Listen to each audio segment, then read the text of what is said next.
Bismillahirrahmanirrahim. Assalamualaikum warahmatullahi wabarakatuh. Apa kabar anak-anak? Ibu berharap kalian dalam keadaan sehat dan tetap bersemangat dalam mengikuti pembelajaran kali ini. Marilah kita bersyukur kepada Tuhan Yang Maha Esa karena berkat rahmat dan kasih sayang-Nya sehingga kita dipertemukan kembali dalam pembelajaran kali ini. Sebelumnya, marilah kita berdoa sesuai dengan agama kita masing-masing. Semoga pembelajaran kali ini bernilai ibadah di sisi Tuhan Yang Maha Esa. Amin ya Rabbal Alamin.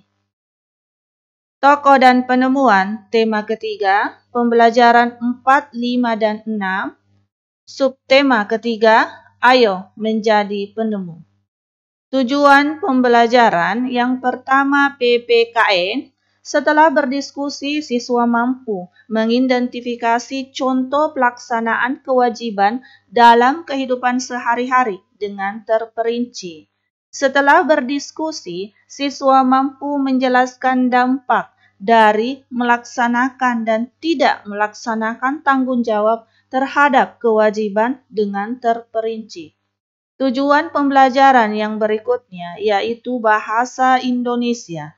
Setelah berdiskusi, siswa mampu mengidentifikasi kalimat efektif dari teks tentang penemuan dan manfaatnya dengan benar. Setelah berdiskusi, siswa mampu menulis informasi penting dari teks eksplanasi yang dibaca tentang penemuan dan manfaatnya dengan menggunakan kalimat efektif dengan benar. Tujuan pembelajaran berikutnya yaitu IPS. Setelah mencari informasi, siswa mampu mengidentifikasi perubahan sosial budaya dalam kehidupan masyarakat dalam rangka modernisasi bangsa Indonesia di bidang ekonomi dengan terperinci. Pada pembelajaran sebelumnya, kamu telah belajar tentang penemuan lampu lalu lintas. Apa manfaat dari penemuannya? Dan apa yang harus kita lakukan untuk mematuhi rambu-rambu tersebut? Ayo mengamati rambu lalu lintas. Kita semua pasti sudah mengenal lampu lalu lintas. Kita sering melihat lampu lalu lintas di perempatan atau persimpangan jalan. Lampu lalu lintas terdiri dari 3 warna, yaitu merah, kuning, dan hijau. Tahukah kamu siapa yang nemuin lampu lalu lintas? Ia adalah Gareth Augustus Morgan, seorang warga Amerika berkulit hitam yang peduli dengan keselamatan orang lain. Morgan terpanggil untuk menciptakan sistem lampu lalu lintas setelah melihat terjadinya kecelakaan antara mobil dengan kereta kuda. Ia enggan ingin kejadian itu terus berulang.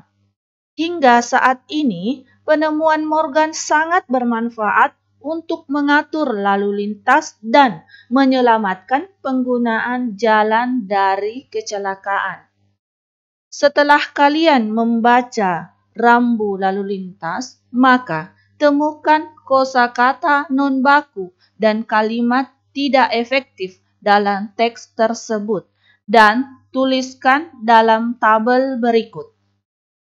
Kosakata non baku, perbaikan kosakata baku, kalimat tidak efektif, dan perbaikan kalimat efektif. Setelah kalian mengisi tabel tersebut, maka jawablah pertanyaan berikut. Kapan kita menggunakan kosakata baku? Mengapa kita menggunakannya? Kamu telah mengetahui bahwa lampu lalu lintas ditemukan untuk menciptakan keamanan dan kenyamanan bagi pengguna jalan. Selain lampu lalu lintas, masih banyak lagi rambu-rambu lainnya yang mempunyai tujuan masing-masing.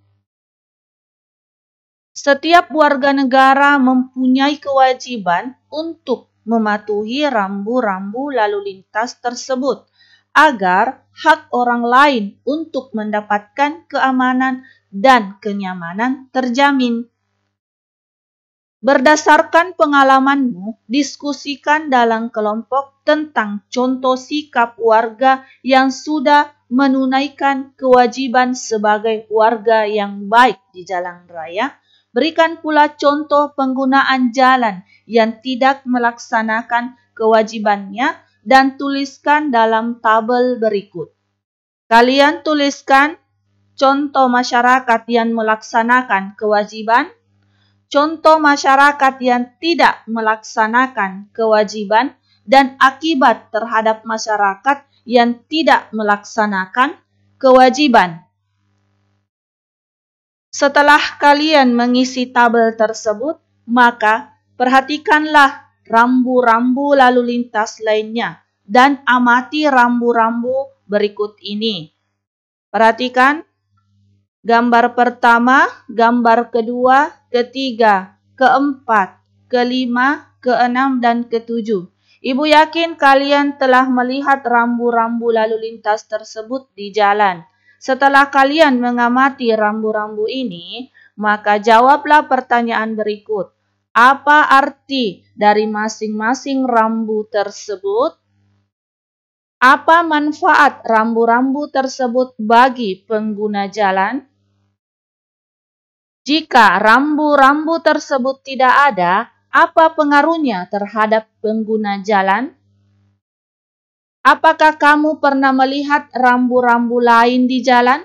Jelaskan tentang rambu-rambu tersebut. Masih ingatkah kamu tentang penemu radio? Penemuan itu membawa perubahan bagi masyarakat. Apa saja perubahan tersebut? Ayo kita pelajari lebih lanjut. Ya, dengan penemuan radio membawa banyak perubahan bagi masyarakat. Kita dapat memasang iklan untuk mempromosikan barang yang kita jual. Selain radio, banyak sekali penemuan yang membawa perubahan masyarakat di bidang ekonomi. Coba diskusikan penemuan-penemuan berikut dan manfaatnya yang dirasakan di bidang ekonomi. Carilah fakta-fakta dari berbagai sumber. Nah, ini adalah alat-alat yang telah ditemukan. Dan tuliskan, ini alat penemuannya dan apa dampak di bidang ekonomi. Ini alatnya. Terus tuliskan juga dampak di bidang ekonomi tersebut. Dan gambar ketiga, penemuannya, dan tuliskan dampak di bidang ekonomi. Setelah kalian mengamati dan menulis penemuan dan dampak di bidang ekonomi, maka jawablah pertanyaan berikut. Apakah penemuan yang ada membawa perubahan yang besar di bidang ekonomi? Apakah penemuan yang ada membawa dampak positif dalam bidang ekonomi? Apakah penemuan yang ada membawa dampak yang kurang baik di bidang ekonomi? Ketika penemuan digunakan dengan tepat, maka akan membawa dampak yang positif bagi masyarakat. Penemuan-penemuan tersebut bertujuan membawa kehidupan masyarakat yang lebih modern. Maukah kamu menjadi penemu? Ayo, berpikirlah untuk bisa menemukan hal yang baru yang positif. Penemuanmu akan membawa perubahan positif bagi masyarakat. Demikianlah pembelajaran kali ini. Semoga bermanfaat bagi kita semua. Dengan ucapan Assalamualaikum warahmatullahi wabarakatuh dan jaga kesehatan.